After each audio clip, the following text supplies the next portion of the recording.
नमस्कार दोस्तों, विद्यार्थी ई लर्निंग एजुकेशन में आपका स्वागत है।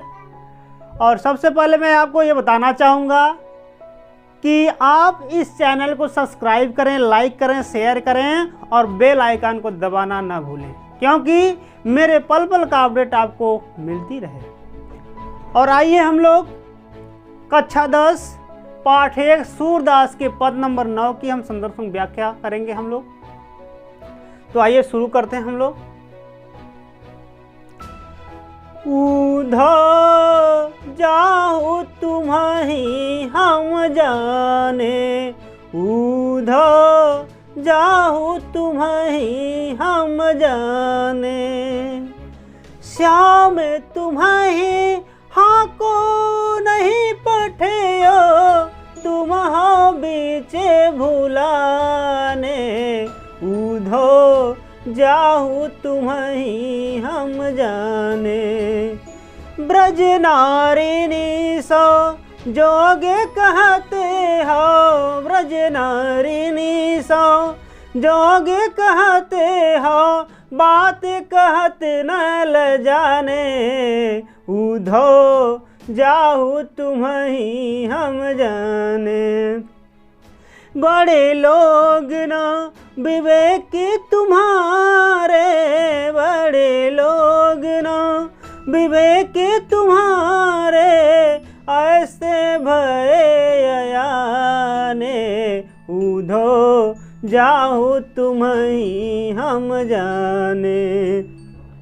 हम सो कही लई हम सही के, हम सो कही लई हम सही के, जिय गुण ले हो सयाने, उधो जाहु तुम्हें हम जाने। कह अबला कह दशा दिगंबर, कह अबला कह दशा दिगंबर, मस्ट करो पहचाने, उधो जाहु तुम्हें हम जाने। साच कहो तुमको अपनी सो, साच कहो तुमको अपनी सो, बूझती बातें निदाने, निदाने, उधो जाहु तुम्हें हम जाने। सूर श्याम जब तुम्हें पठायो, सूर श्याम जब तुम्हें पठायो, तब न कहूँ मुस्काने, उधो जाहु तुम्हें हम जाने। देखिए इसमें गोपियाँ उधो जी से कहती हैं, उधो जाहु तुम्हें हम जाने। जाहु माने जाओ, तुम्हें माने तुम, हम माने हम, जाने माने जान गए। कहते हैं कि ए उधो तुम वापस चले जाओ, अब हम तुम्हें जान गई। श्याम तुम्हें हाँ को नहीं पठयो, करें श्याम तुम्हें माने तुमको, हाँ माने यहाँ को नहीं पठे, यहाँ तुम्हें श्याम जो है पठे नहीं, यानी श्याम माने भगवान श्री कृष्ण यहाँ तुम्हें पठे नहीं, यानी भेजे नहीं है। तुम हो बीच भुलाने, तुम हो बीच भुलाने, कह रहे हैं कि तुम रास्ता भटक करके तुम यहाँ चले आए हो, भूल करके चले आए हो। ब्रज नारिनी सो जोग कहते हो, कह रहे हैं ब्रज की नारियों से तुम जोग की बात कहते हो, बात कहत न लजाने, तुम बात कहते तुझे लज्जा नहीं आती, शर्म नहीं आती है। कह रहे हैं बड़े लोग न विवेक तुम्हारे, कह रहे हैं बड़े लोग तो हैं आप, उम्रदराज तो हैं, बड़े तो हैं, न विवेक तुम्हारे, तुम्हारे पास बुद्धि नहीं है, विवेक नहीं है, ऐसे भय यानी यह शब्द, यह बात आप कैसे कह सकते हैं, तुम्हारे पास बुद्धि नहीं है। हम सो कही लई हम सही के, कर हमसे तो कह रहे हैं, हम सो कही लई हम सही के, कह रहे हैं हमसे तो कह रहे हैं, तो हम इस बात को सह रहे हैं। जिये गुण ले इसे आने, कह रहे हैं जीवन दूसरी गुणवान गोपिकाओं से ले उस आने, यानी उनसे उसके सामने मत कहना। लेकिन अगर उसके सामने आप कहते हैं तो आपको वह क्या करेगी, यानी कहेगी, वो सहेगी नहीं, इस बात को नहीं सहेगी। कह अबला कह दशा दिगंबर करें, हम तो कहाँ अबला नारी, कह दशा दिगंबर, यानी कह रहे हैं यानी निराकार ब्रह्म, मस्ट करो पहचाने, अब चुप हो जाओ, पहचाने यानी मैं पहचान गई हूँ, अब जो बात करना सोच समझ के करना, अब मैं तुम्हें पहचान गई हूँ। साच कहो तुमको अपनी सौ, कह रहे हैं साच, मैं सच कह रही हूँ, तुमको अपनी सौगंध दे करके कह रही हूँ। बूझती बात निदान, निदाने माने अंतिम बात, बूझत माने पूछती हूँ। सूर श्याम जब तुम ही पठायो, तब नय कहूँ मुस्काने। सूरदास जी कहते हैं कि गोपियाँ कहती हैं कि जब तुम ही पठायो, जब श्री कृष्ण जी तुम्हें भेजे थे तो तब नय कहूँ मुस्काने, तब थोड़ा मुस्कुराए थे कि नहीं। संदर्भ लिखेंगे, प्रस्तुत पद्यांश हमारी पठित पाठ्य पुस्तक हिंदी खंड काव्य के पद नामक पाठ से लिया गया है। इसके रचयिता सूरदास जी हैं। प्रसंग में लिखेंगे, इस पद्य में गोपियां उद्धव का परिहास की हैं और कहती हैं कि श्री कृष्ण तुम्हें यहाँ भेज कर मजाक किया है। काव्य का संदर्भ, भाषा ब्रज भाषा, शैली इसमें मुक्तक शैली है, छंद गेय पद है, रस जो है श्रृंगार रस, अलंकार अनुप्रास अलंकार, गुण माधुर्य, शब्द शक्ति व्यंजना है। चलिए हम लोग सूरदास के पद नंबर 10 की संदर्भ व्याख्या करेंगे। निर्गुण कौन देश को बासी, मधुकर कही समुझाई, सौह दे बूझत साच नहासी। कौन है जन की कौन है जननी, कौन नारी को दासी, ओ निर्गुण कौन देश को वासी। कैसे वर्ण भेष है कैसो, किमि रसमय अभिलाषी, पावे गो पुनि कियो अपना, जोरे करो गोगासी। निर्गुण कौन देश को वासी, सुनत मौन है रहो बावरो, सूर सब मति नासी। गोपियाँ उद्धव जी से कहती हैं कि निर्गुण कौन देश को वासी, कहते हैं जो निर्गुण ब्रह्म है किस देश का रहने वाला है। मधुकर कई समुझाई सौह दे, कर हे मधुकर हे उद्धव कई समझा, यानी कह कर समझा रही हैं और अपनी सौगंध दिला रही, कह रही हैं कि अपनी सौगंध दिला करके वो उनसे पूछती हैं। साँच न हंसी, कह रहे हैं वो सच सच पूछती हैं, कह रही मैं हंसी नहीं कर रही हूँ। कौ है जनक, करें कौन इसके पिता हैं, कौ है जननी कौन इसकी माता है, कौन नारी उसकी नारी कौन है, को दासी करें उसकी दासी कौन है, पूछ रही हैं। कैसे वर्ण, कह रहे हैं इसके वर्ण कैसे हैं, भेष हैं कैसो, कह रहे हैं उसकी वेशभूषा कैसा है। कि ही रसमय अभिलाषी, किस रस में अभिलाषा रखता है।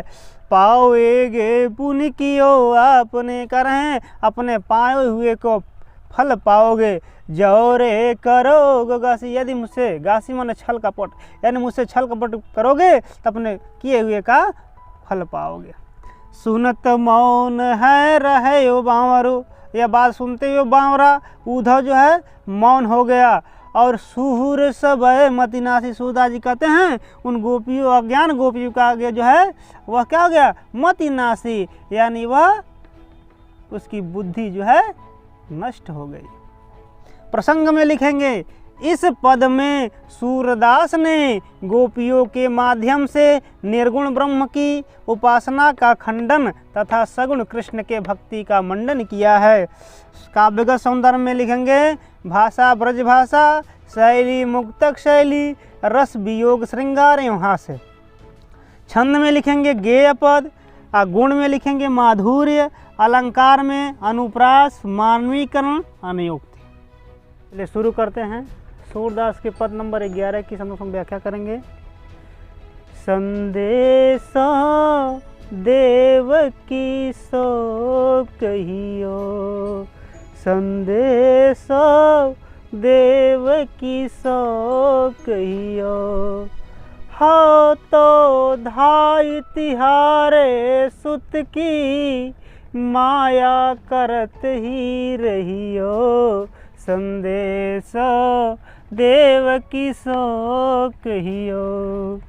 यद्यपि टेव तुम जानती उनकी, तऊ मोहि कही आवे, प्रात होत मेरे लाल लड़े तो, माखन रोटी भावे, तेल उबटनो अरुता तो जल, ताही देखी भज जाते, जोई जोई मांगत सोई सोई देती, क्रम क्रम करी के नहाते, सूर पथिक सुन मोहि रैन दिन, बढ़े और रहत उर सोच, मेरो अलग लड़े तो मोहन है करत संकोच, संदेशो देव किसो कहियो, संदेशो देव किसो कहियो।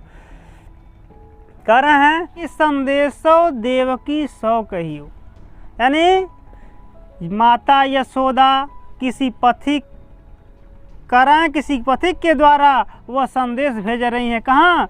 देवकी के पास, माता देवकी के पास संदेश भेज रही हैं। करें संदेशो देवकी सो कहियो, करें संदेशा देवकी से कहिएगा। हाओ तो धाई तिहारे सुत की, करें हाओ तो हूँ मैं, धाई माने सेविका, तिहारे माने तुम्हारे, सुत माने पुत्र की, तुम्हारे मैं पुत्र की सेविका हूँ। माया करत ही रहियो, यानी माया माने देख रेख करते रहना। यद्यपि टेव तुम जानती उनकी, यद्यपि तुम उनकी आदत, टेव माने आदत, यद्यपि तुम उनकी आदत जानती होगी, आदत ही जानती होगी उनकी, तब मोहि कहा, तब भी मैं तुमसे, मोहि माने मैं, तब माने तुमसो, कही माने कह रही हूँ, आवे यानी कह रहे हैं तब भी मैं तुमसे उनकी आदत के बारे में कह रही हूँ। प्रात होत मेरे लाल लड़े तो, यानी सुबह होते ही मेरे लाल लड़े तो माने लाडले भगवान श्री कृष्ण, माखन रोटी भावे, यानी माखन रोटी उनको बड़ा अच्छा लगता था। तेल उबटनो अरुता तो जल, यानी तेल उबटनो, तेल उबटनो ग्रामीण में लोग कहते हैं, गांव में लोग उबटनो माने बुकवा लोग कहते हैं, यानी तेल उबटनो, तेल से और उबटन अरुता तो, और गर्म जल को ताही देख ही भज जाते, उसको देख करके, ताही माने उसको, देख ही माने देख कर, भज माने भाग जाते माने जाते, यानी तेल और उबटन को और गर्म जल को देख करके वह भाग जाते थे। तो माता करें जब भाग जाते थे तो जोई जोई मांगते, जो जो वह मांगते थे सोई सोई देती, वो उसको दे करके क्रम क्रम करी के नहाते, तब धीरे धीरे उनको नहलाते। छोटा बच्चा होता है उसको बहला फुसला करके नहलाया जाता है, खिलाया जाता है, नहलाते। सूर पथिक सुनि मोहि रैन दिन, बढ़यो रहत उर सोच। सूरदास जी कहते हैं माता यशोदा उस पथिक द्वारा अपनी मनोव्यथा को व्यक्त करते हुए कहती हैं कि रैन दिन, यानी दिन रात, बढ़े और रहत उठ, यानी उसकी सोच बढ़ी रहती है, यानी उसकी चिंता लगी रहती है। मेरो अलग लड़े तो मोहन, मेरो अलग माने दुलारे, लड़ाए तो अलग, लड़ाए तो दुलारे, मेरो जो दुलारे यानी लाडले मोहन है, यानी भगवान श्री कृष्ण हैं, हाँ करत संकोच, अब भी कुछ मांगने में संकोच करते होंगे। अब प्रसंग देखेंगे इस पद में, प्रसंग में लिखेंगे इस पद में माता यशोदा देवकी को संदेश भेजते समय अपने मन की पीड़ा व्यक्त कर रही हैं। ये इसमें ब्रज भाषा का इस्तेमाल है। शैली मुक्तक शैली, छंद गेयपद है, रस वात्सल्य है, शब्द शक्ति व्यंजना, गुण माधुर्य, अलंकार अनुप्रास, पुनरुक्त प्रकाश।